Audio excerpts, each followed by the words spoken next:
right. Well, thank you all for joining. It's funny because it actually kind of sounds like there's speakers in here because of the way it echoes. Anyway, thanks for joining us for this marketing session today. We're really excited to share some of the things that the city has been doing and Center for Community Innovation through lodger's tax, both city and now county.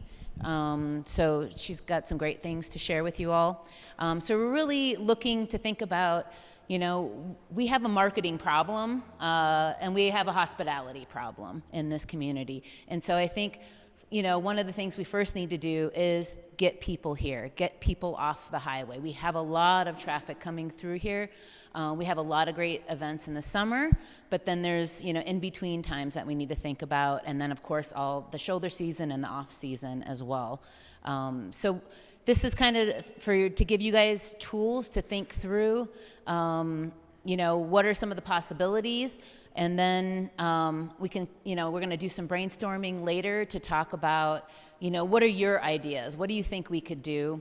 And then I think, an additional conversation that we need to have in the next couple months is the hospitality question, right? So once we get people off of the highway, what kind of experience are they actually having here? Are they, going to a hotel where people are friendly? And are they, going to restaurants and finding them open? Are they getting good service? All of those kinds of things. So without one, the other doesn't work, right? There's no point in marketing if we don't have good hospitality.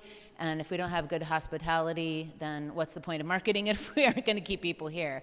And I think we all know, the real goal is going to be, we need people to move here, right? We are losing every year, losing people because we have such an elderly population.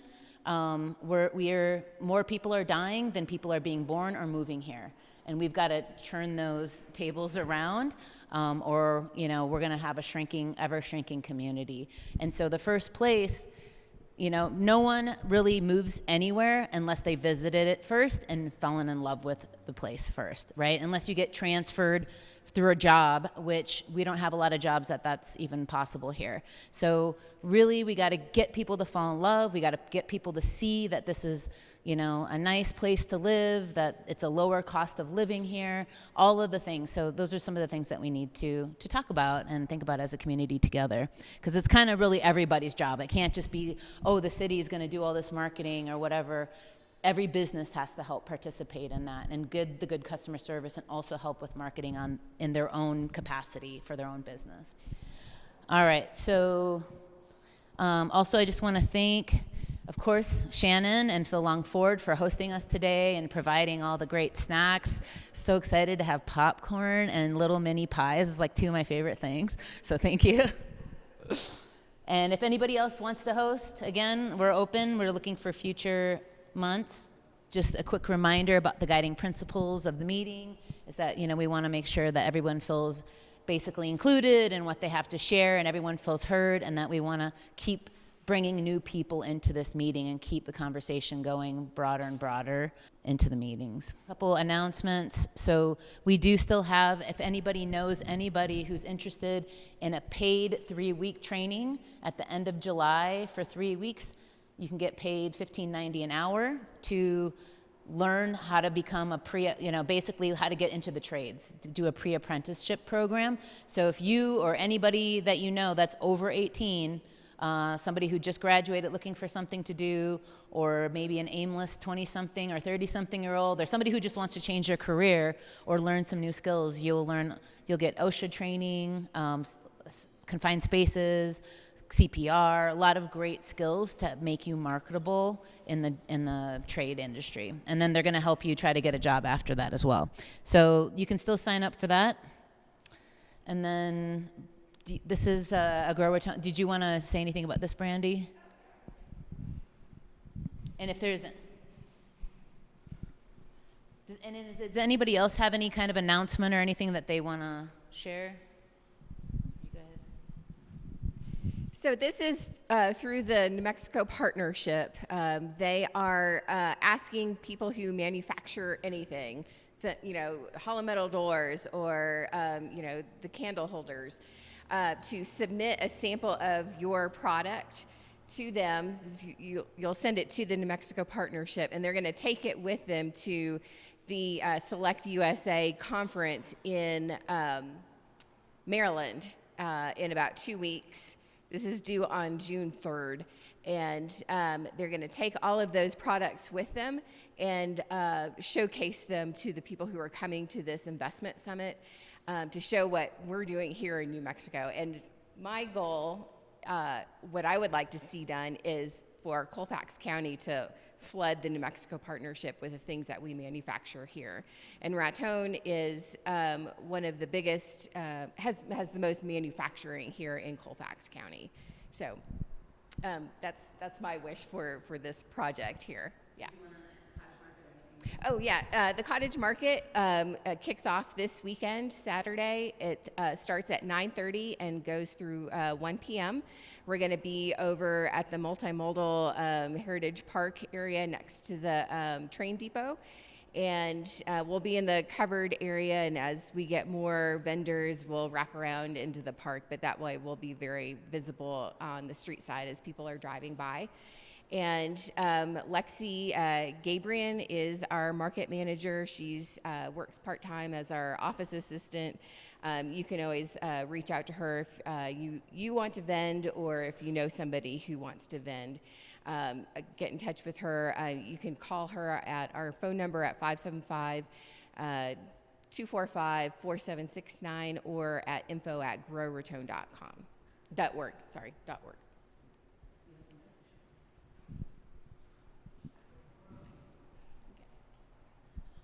I just wanted to announce and remind everybody that we have our first block party that will be done on June 15th.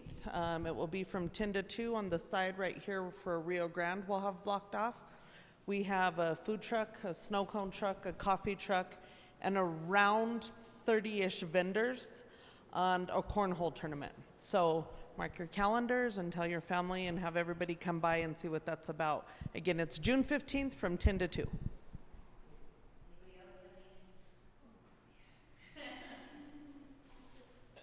My head is swimming, but so 4th of July is coming, so we have the 4th of July parade. We need floats, we need entries for the parade. You can pick those up at my office at the Old Pass Gallery on 1st Street, or you can get them online from ratonmainstreet.org. We're also having vendors sign up for the 4th of July, and the balloon rally will be the 5th, 6th, and 7th out at the airfield. And we invite you to come every day and have pancakes from 6 to 9. Anybody else have any announcements? No. Thank you. All right, so thank you guys. And then also, just to let you know, we do have the pop-up at Kearney that we're doing on June 8th. So we're going to be opening the doors, and we're going to be hosting several different kind of demonstration workshops just to get people in there and get excited about some of the things that will come once the renovations are complete, hopefully in a year or so. And then I just put these pictures together.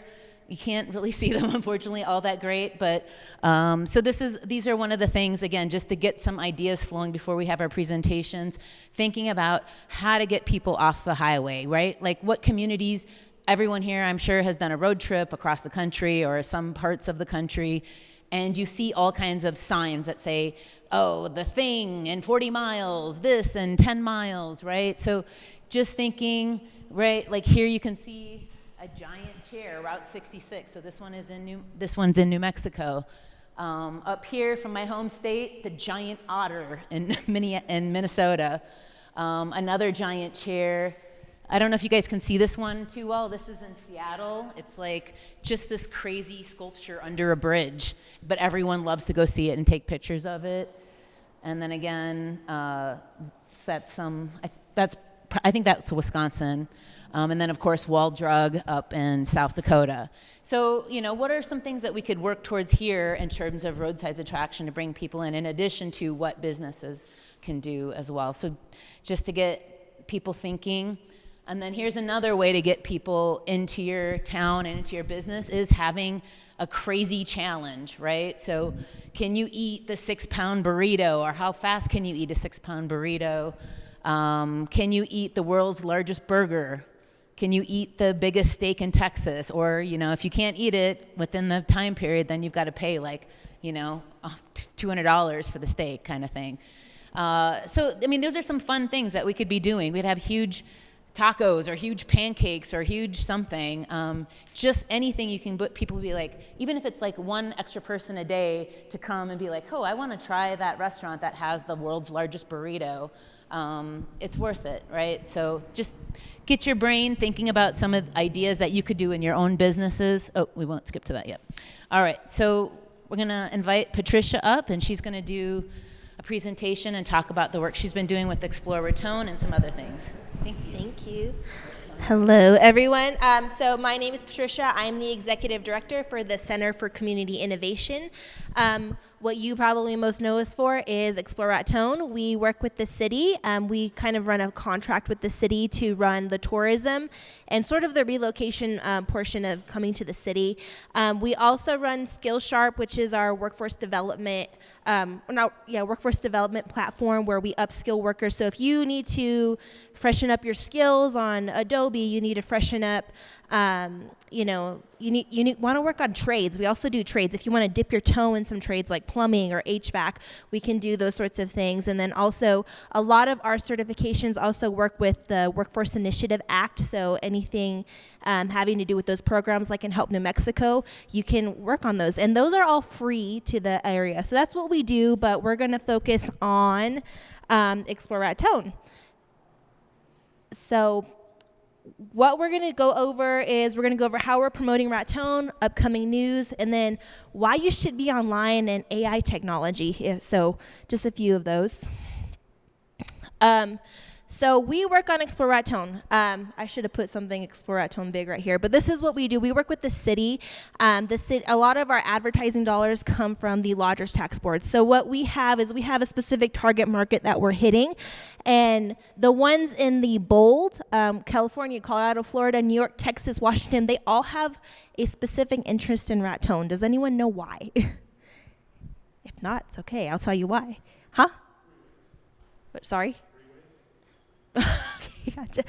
They have an interest in Raton because one, our livability. We have a low cost of living, and two, we have a specific demographic that is looking for low cost and affordable vacations. So that is why they're interested. We're pulling in all these specific demographics. Most interesting, we have Washington and New York people that are clicking on our website. How we're getting people to visit all of our things. So CCI, what we do is we manage a Google Ads grant for $10,000 a month, and we use those dollars to drive people to ExploreRaton.com. So we manage the entire brand for the city, or for the tourism part, so Explore Raton. We also have social media accounts on Instagram, Facebook, TikTok, Threads, Twitter, X. So anytime that we have an opportunity to get on social media, we do. I started the social media leg of Explore Raton back in 2020 when I first came on, and I expanded it from just Facebook and Instagram to the rest of the platform. So lots of different demographics we're hitting on there. We also do the visitor's guide. We took that over in 2021 after the chamber had folded. We wanted to make sure that the brand was cohesive, so we took over that.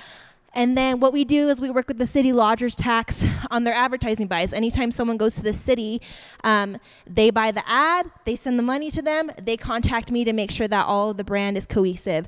So we have magazines, billboards. This is not everything that we have purchased. There's a lot more. But we one of our big ones that we have been working on since last year is the New Mexico True Co-op grant. I got New Mexico True interested in us because I started using their hashtag New Mexico True. They really hadn't ever reached out, probably once in 2019, but they didn't really reach out to us until I started utilizing that on Twitter. They started sharing our content. I had the New Mexico True Co-op people reach out to me directly. I applied for the grant, and we got their grant last year, which brought in all the social media influencers that we've had over the last year. And also, we got some content, some videos, some New Mexico True photography coming in, some official things. This year I applied for the grant. We also got it, but we need the final signatures tonight at the City Commission. So I got I got those again this year, and we're planning to use all that content that was shot from last year into a huge social media campaign with New Mexico True, and it's going to be all over Facebook, Google, all that fun stuff. So lots of fun things that we do. And then I was going to say click next, but I'm in charge. So as you can, yes. Before you switch speaks, I didn't hear what you said. The other states are interested in us because of. That's why they're interested in, because of our livability, as well as the low cost of living, and then they're younger families and also retirees. They're looking for affordable places to go visit, so getaways essentially. Okay, this is just a picture, a snapshot of everything. Like I said, the brand has to stay cohesive throughout. I manage that. You can't really see it, but it all essentially looks the same. So brand recognition is really important. We like to pound it in people's heads. Keep the same colors throughout, same fonts. People are getting the same message. We are your pass to summer fun. We have Experience the Wonder, lots of beautiful colors here, lots of fun things to do outdoor recreation wise, as well as fun events and signature events. Just a quick snippet. So we are working with the county. Hi, Cy.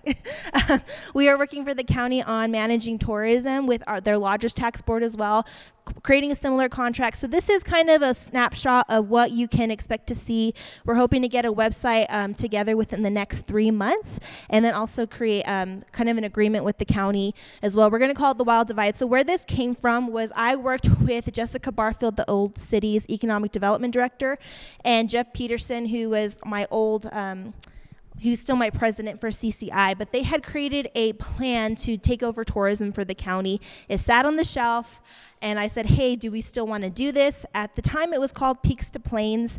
We contracted with the county and with Leighton Moon for them to design a brand, and we landed on the Wild Divide. There is a huge reason why we picked those words, and I will not get into that because we do not have time, but what I can tell you is we were thinking about branding a county, branding an area, and what really inspired us was the Enchanted Circle.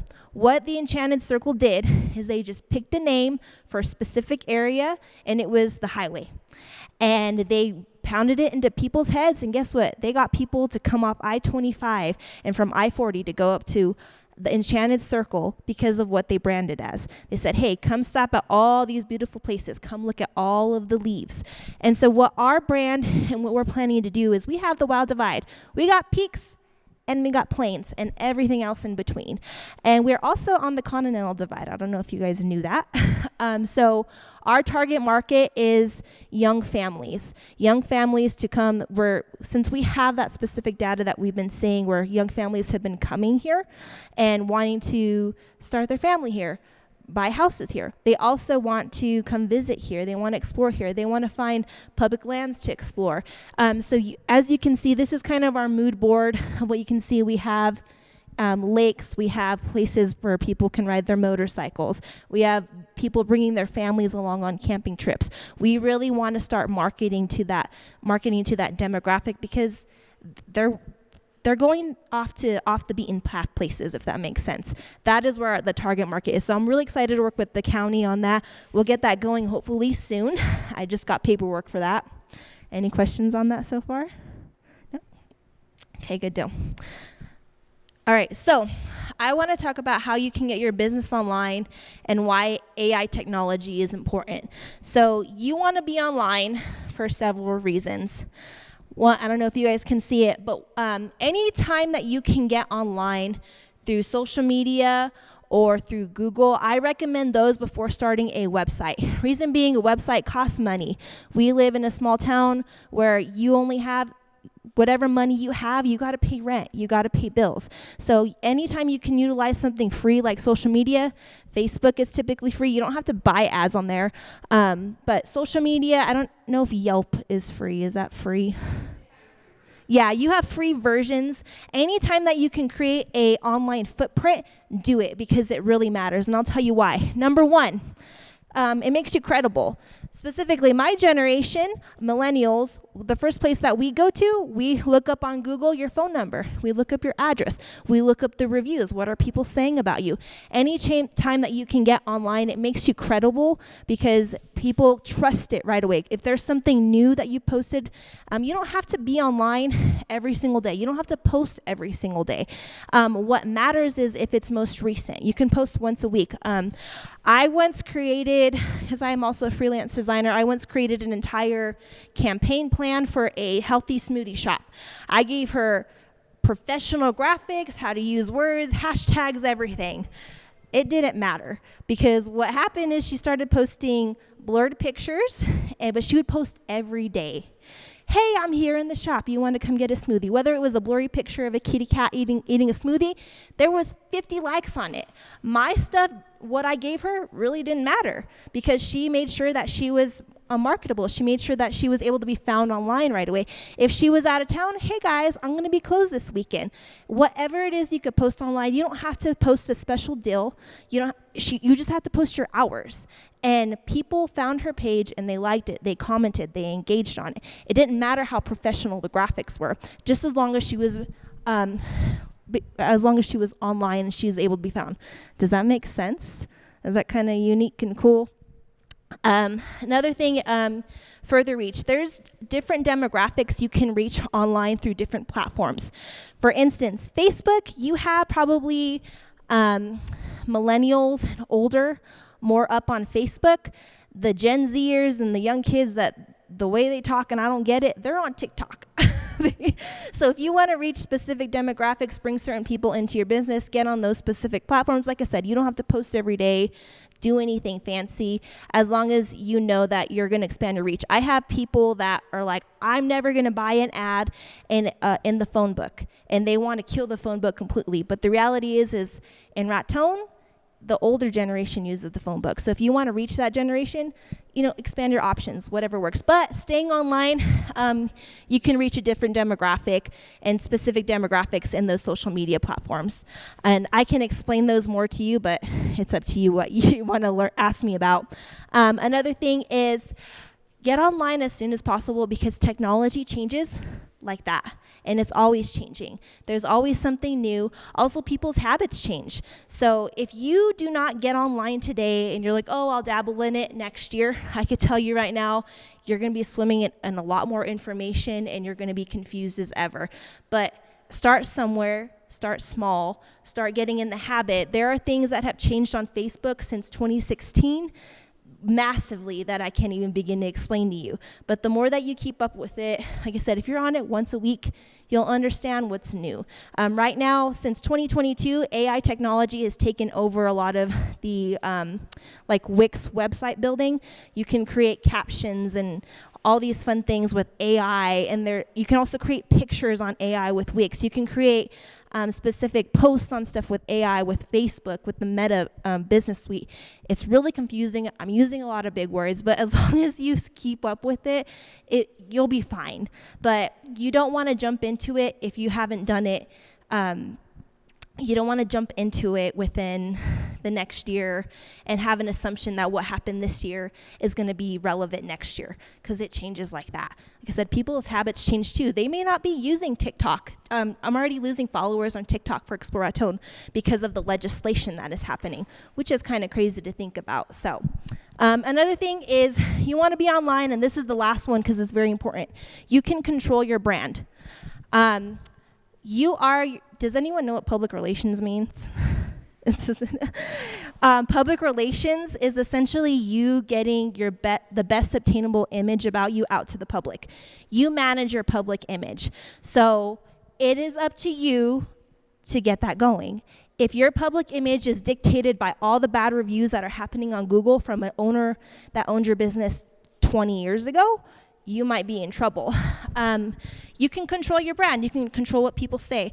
When I started doing brand development back when I was in grad school, and I had to manage the brand for the university, what I would have to do is I'd have to comb through all of our stuff, make sure no one's posting any spam links on my on my content or my posts. If somebody said something bad about the university, I'd have to comment and be like, hey, actually, that's not true. This is what's going on. This event didn't happen because of X, Y, Z. I had to be engaged with those that were online. So same way even with Google reviews. If you have a bad Google review, and you know it's not true, maybe it was just someone that was just angry and and they came in, they said, oh, Julie made the worst sopapilla in my life, and I don't want it.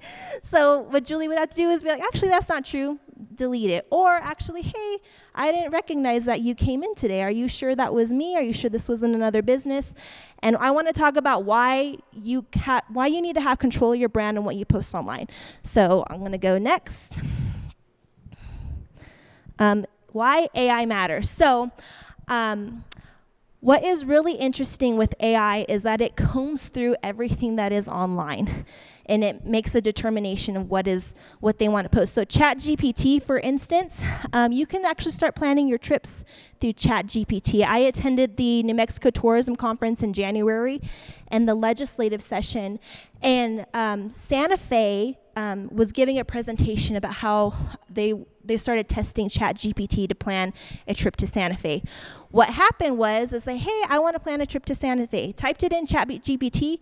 ChatGPT came back and said, you do not want to plan a trip to Santa Fe, which is very interesting. And what they found, and it said, ChatGPT specifically said, it is dangerous, there are guns, and it is not a good time to do that. And why did that happen? It was because ChatGPT combed the internet and found the most recent articles from Santa Fe High School in Texas where there was a shooting. And so ChatGPT, it's reliable. It does find accurate information, but you also need a human to see why.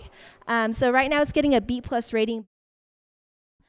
So the Dry Cimarron History Tour. Only people that are here in Raton specifically know about it. That's because the Folsom Museum posts about it. Well, what was interesting is that me and my assistant went out to the Dry Cimarron History Tour, and this is what I pulled this up today. I typed it into Google. It really didn't show up, but it finally showed up on the first page of Google because that's a unique keyword that you don't hear all across the United States. So if you have a specific thing to your specific business, maybe you have a purple polka dotted dinosaur that sits in your store. You want to continue to use those specific words. And so this was just the caption I created for on TikTok and Instagram, and it popped up on the first page. Another example that I have is deer selfies. There's probably 10,000 inquiries of deer selfies, but when I say Raton is your path to deer selfies, those are very specific keywords. So what happened is, when AI first came out in 2022 in October with the pictures and you can generate art, I typed it into this. This is the specific picture that it pulled up, and it pulled these specifically from these Instagram and Facebook posts that I had. And so if you have a unique keyword, it's going to start showing up in AI and AI generators, which is really cool. And specifically what I typed in here was your path to deer selfies. And this is what it generated. It combined this picture and that picture over there, which was interesting because at the time no one really had that. And they still don't have that specific inquiry. And last but not least, here is kind of all, you can't really see it, but these were I used Raton keywords in this AI generator, and this is what popped up. I used the Southwest Chief. The train popped up. I used Cimarron Canyon. The Palisades still sort of popped up. I used the Raton sign. We need a lot more pictures of the Raton sign online. I used downtown Raton. I think that's Papa's Sweet Shop. We don't have a lot of pictures of Papa's Sweet Shop online. So this is what it created. Up on the side was coal mining, which is a given. I used the Santa Fe Trail Balloon Rally. If you look at if you could see it, at the edge of the skyline, it looks like all of the mesas and the volcanoes from our vistas out here. They use those photos. I used sopapillas. I typed in Goat Hill. That's what happened. We need more pictures of Goat Hill. And then here is Capulan Volcano. I don't know why. We have a lot of pictures of volcanoes. So, but there were some others that looked more like Capulan. But what I really want to propose to you that even as an individual, if you do not own a business, if you are talking smack about Raton, it's going to show up in what people are saying. So if you are on the Raton, New Mexico community page and you're saying, oh, it's not safe to live here in Raton, that's what people are going to see. But if you can control the image of your town, do so as an individual. Take pictures of the balloon rally. Take pictures of you up at Goat Hill with your family. Take people to the museum. Hey, I found this really cool dinosaur footprint, and that came from Colfax Canyon. Any chance as an individual, not just as a business, that you can do that, it changes the perception of town, and it also changes the entire online footprint of it. So that is all that I have. Does anyone have any questions? Nope. Yes. Every time I search Red Zone, the first thing comes up is Boca Raton. So how do you filter that out? So right now you have to type in New Mexico. Because anytime that people associate Raton, they're going to associate with Boca Raton. Even the influencers that I have that come here, they're like, how do you say Raton? Or they say Raton instead of Raton. And so that's very specific. And it's an issue that I have even to this day. But me saying adding New Mexico typically changes that. So Raton NM, yes. Either one, yeah. Any other questions? When you were talking about doing, creating a unique keyword, Yeah. there's like, on one hand, the unique keyword means no one else might be searching for that. Yeah. Where do you gauge that, or how do you generate more interest in that keyword if you're trying to come up with You pound it into people's heads. So you post it online. So purple polka dotted dinosaur, you post that all over your Instagram, your Facebook, your Google searches. If you want to create a fake Yelp account and be like, there is a purple polka dotted thing over here. One thing I will recommend is that if you get a Google business account, which is super free, super easy to set up, you can also list keywords on how people could find you on Google. So for instance, I have one for the church. So I'm like, best church in Raton, New Mexico. I put that in. So when people type in church in New Mexico, Mesa Church pops up usually on the first page somehow. So anytime that you can do that, if you know you have the best cars in Raton, put that in your Google in the keywords that you want to use. You may not be the best car dealership in Raton. That's okay. You might be the only one. But people are going to find you very easily. So even if it's not, as long as the way I say is speak it into existence, and it'll happen. That's the best way that I can describe it. So whether it happens or not, it's up to you. But either it's unique or it's relevant, if that makes sense. Yeah. But yeah, create relevance. Create that. So if you want to say, I have the best coffee places in all of northern New Mexico, go for it. There is a daycare as we speak that is saying we are the only 5-star daycare in all of northern New Mexico. And guess what? It's true, but it's here in Raton. It's Busy Bee Daycare. They are the only 5-star focused daycare, and so that's why they have I think they have a 30 kid wait list, because that's how they've decided to market it. They also got the credibility for it as well. They're not just lying about it. Anything else? Like I said, thank you.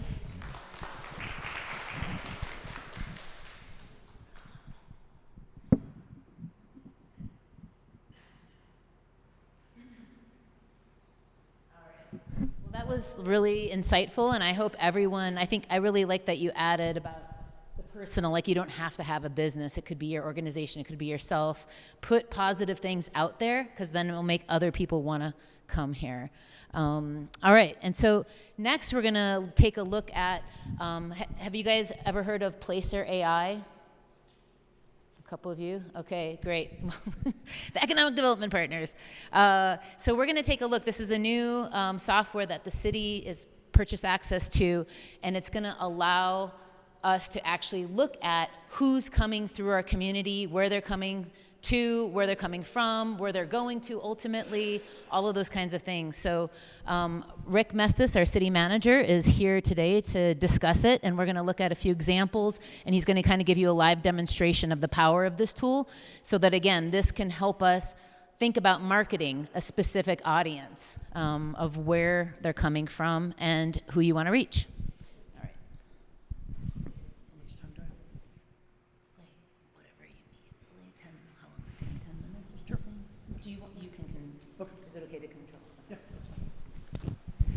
Okay, good afternoon, everybody. I want to talk to you about Placer.ai. Back when I first started as city manager, it was important to me that we start making data-driven decisions and that we really look hard at the reality of things here in Raton. So we were looking at different tools, and late November, early December, we discovered this company, Placer.ai, and we talked to them about their software. And the software is really simple. All it does is track these. Everybody has a cell phone, and it tracks where these cell phones are, where they're going, where they're coming from.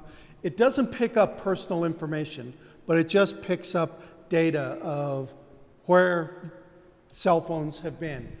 And it's a really powerful tool. And what I want to do is kind of give you an example. We had Cinco de Mayo here a few weeks ago. It was over at Ripley Park, and on average at Ripley Park, about 70 people visit Ripley Park every day. So what I want to do is let's use Placer.ai to take a look and see what happened at Ripley Park over at Cinco de Mayo. So the software is very user-friendly. Normally on a typical day, about 70 people visit Ripley Park. Over those 2 days, we had 2,600 people visit Ripley Park. So for the Cinco de Mayo celebration, that little get-together brought in 2,600 people.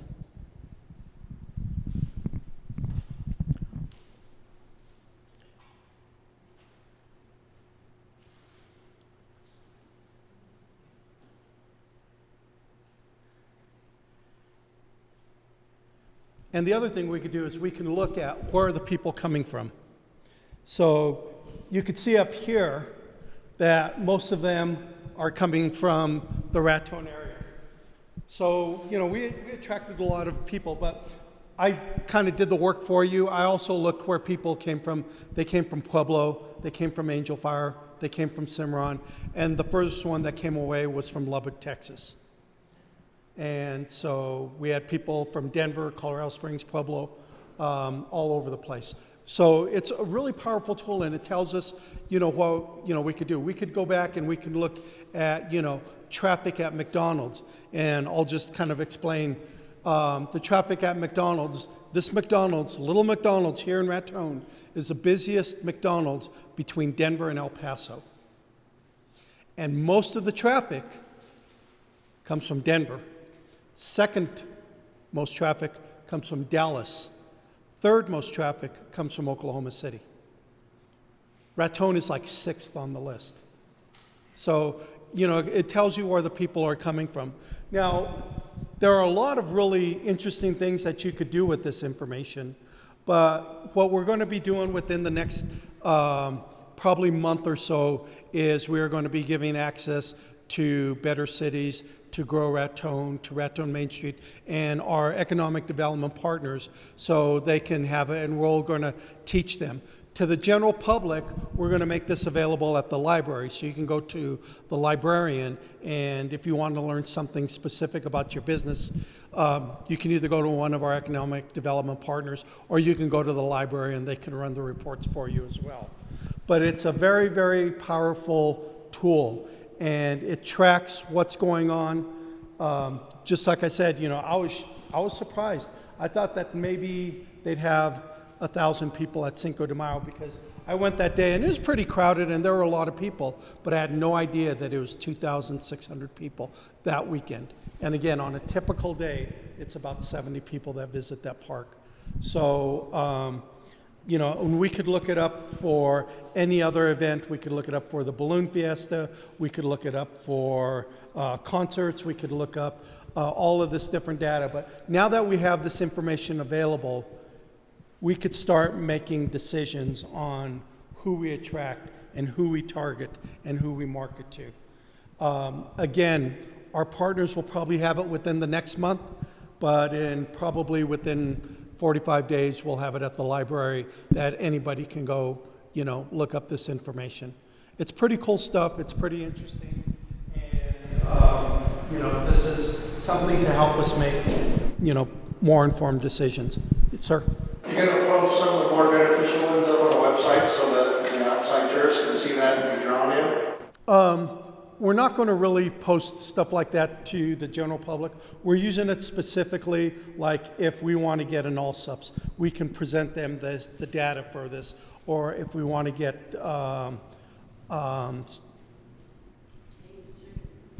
chicken,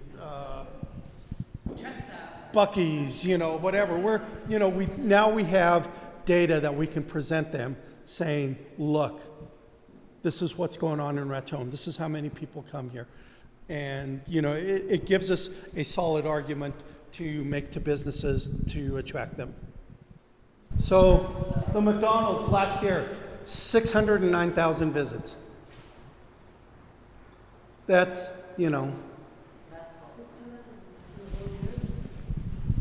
average dwell time, they're there 16 minutes. I thought it was interesting. I did this on McDonald's on where they went from McDonald's to another place and then where they went back. Yeah, and it'll provide that information too. It'll, it'll show where the customers are coming from. So would you say that's 600,000 cell phones? Yes. So, if it's a car too, maybe that too. This is unique visits. Oops, I'm sorry, getting too far out. But yeah, so that's not someone. But if you look at this map,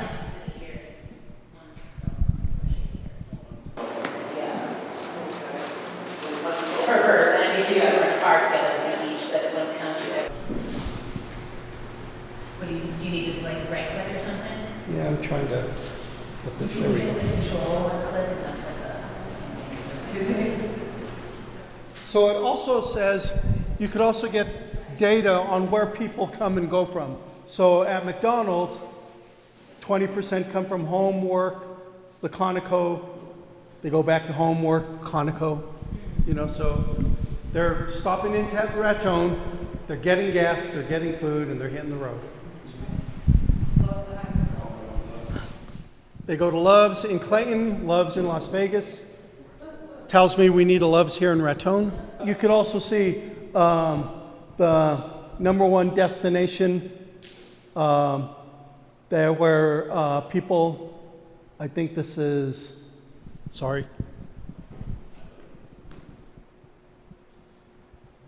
coming from is Denver International Airport. So they get off the plane, they get a car, and they're headed down here to New Mexico. But really great information, and like I said, we're going to do some training and we're going to get everybody up to speed. It's really user-friendly, and so, but for the general public, we'll make this available at the library, so if you want to look up some information or anything like that. Yes, sir? Is it available, let's say if I want to see where everyone's going to the Lowe's in Las Vegas, or where they're coming from? I can look at any business anywhere.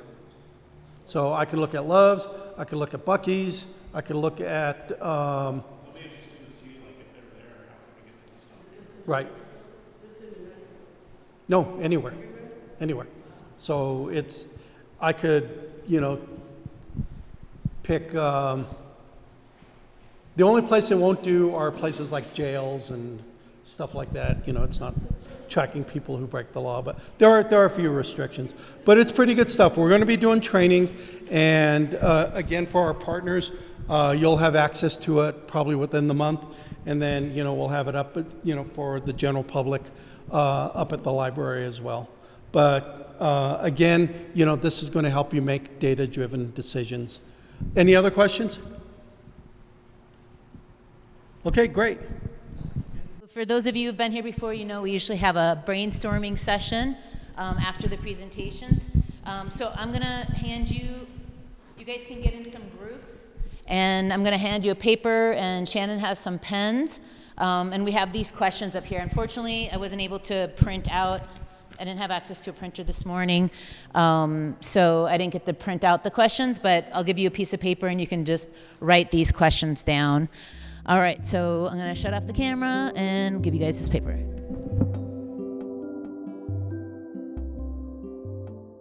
now that we've had about 20, 25 minutes to talk in small groups, we're going to do the report backs. So we'd like a representative of each group to come up and kind of talk about the 4 questions and what ideas they have that we can take forward. All right, so can the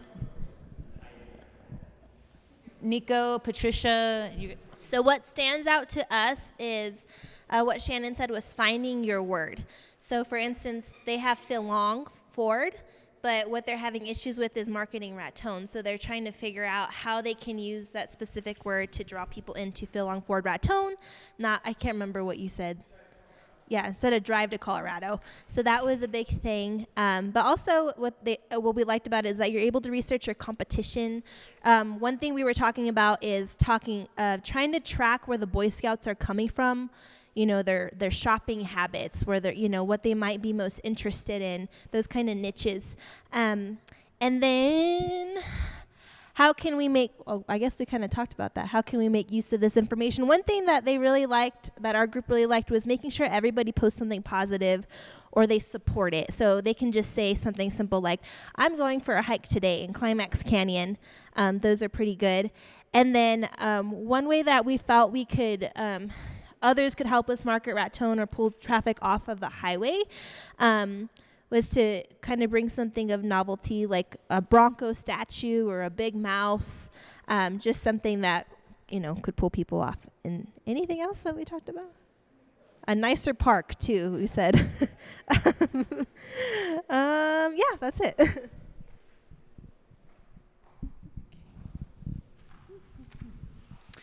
So for the first question, what stands out to you in the presentations? And it was just the fact that we're starting to use data, collect data, starting to make that available to people so that, we can make, like Mr. Messis said, make informed decisions.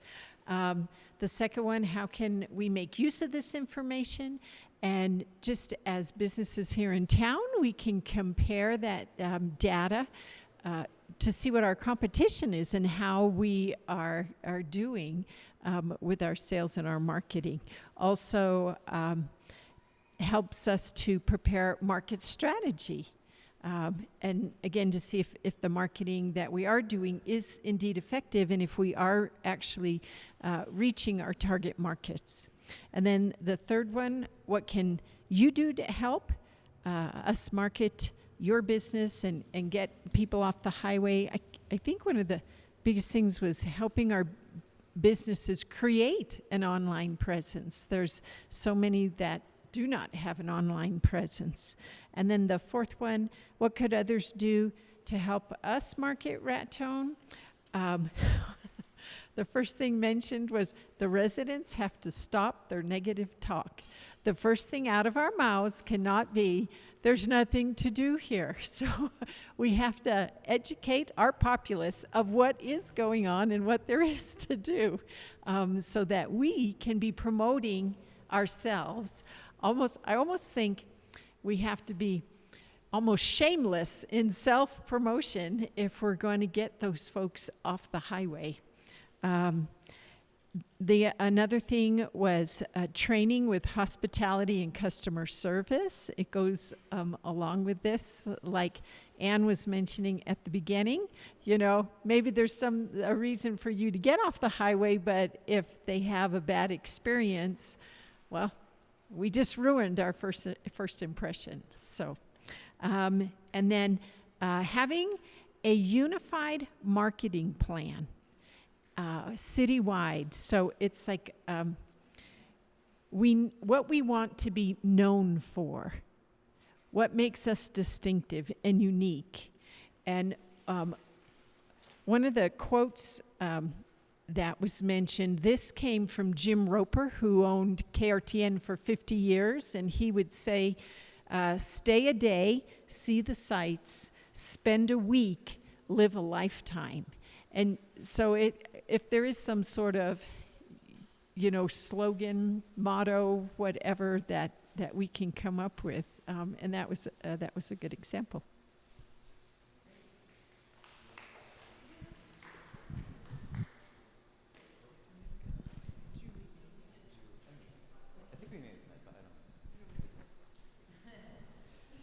Okay, so for number one, Brandy and I both took notes. For number one, what stands out, the first thing we talked about was the sheer depth of knowledge that goes into understanding things like social media marketing and data metrics, and how that's not really a thing that most small business owners know, right? So that this idea that we have technical training available, we all appreciated that's something that's coming to the library. We all noted that it is very overwhelming to come into the digital age of AI specifically, and the act of constantly needing to market yourself in the modern world. Other business owners mentioned the idea of using a social media person at this point, whether it's necessary, whether it's something business owners can do themselves here. Let's see.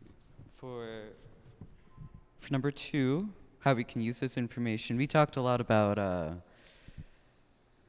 the attraction part of what Anne and Rick were presenting on. So some of the ideas that came back to us was just the idea we are next to Colorado. We can play off this idea that we have things like the Santa Fe Trail. We have a lot of beautiful natural sites. I think that's generally something that's thematically standardized for Raton, the way that it's been advertised for so long. But as far as the more gimmicky ideas, I mean, we have one of the owners of Bruno's here who, I mean, we talked about doing a pizza challenge, the idea of doing food challenges like that with the longer standing local businesses, billboarding them off the shoulders. There's the idea of mural alleys. I think you mentioned the idea of the mural alleys in like Denver or any of the cities, or cityscape paintings, either hiring local New Mexican artists or even going through a workforce program to hire young college students or high school students to do murals around here, or other photo optics. You mentioned the idea that a lot of people come to cities and the tourist scene can kind of be framed by optics, like photo shoot events, major events going on that you want your friends to see that you're at online on social media. The idea of Raton needing a theme in general. I mean, there's already the standardized marketing strategy plans. My friend Alex brought up the idea of having a mascot for Raton. I don't know why we haven't done that yet. That's a great idea. A giant road runner running around at every high school game. Yeah. Tiny mouse. Yeah. I know, are rats still creepy to people? But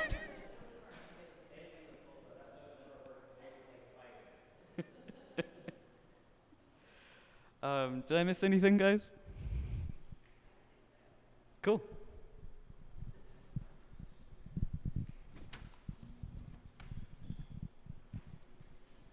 All right. Well, thanks for all your great ideas. If you feel comfortable, if you could leave your sheets with me, and that we can kind of synthesize them and put them together and keep them in sort of our repertoire as the ED partners meet and come up with ideas. Well, thank you everybody for coming, and I'll hope to see you next month. Thank you.